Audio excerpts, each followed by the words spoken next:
అమ్మ సన్నిధిలో ఏం పలకించబోతూ ఉన్నారు అంటే గనక, బిడ్డ, ఈ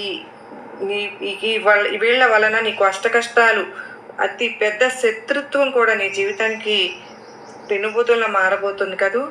ఈ వ్యక్తి నిన్ను ఒక శుభవార్త కూడా అందుకోనివ్వకుండా ఎదురు చూస్తూ ఉంది. ఒంటరిగా మాత్రమే రహస్యం ఎవరితో చెప్పకుండా, ఎవరికంటా పడకుండా నువ్వు వినాలి తల్లి. ఎందుకంటే ఎవరు అంత పెద్ద శత్రువు, నాకు ఎందువలన నాకు శత్రుత్వం ఏర్పడింది అని నీకు అనుమానాలన్నీ ఉన్నాయి. నీ కాళ్ళు కూడా పట్టుకోబోతూ ఉన్నారు. చివరకు వాళ్ళు తెలుసుకుని ఎవరు, ఎందుకు, తను ఎందుకు చేసిన తప్పు ఏంటి తనకు తెలిసి వచ్చిందా, లేకపోతే ఇంకా ఏదైనా కారణమా?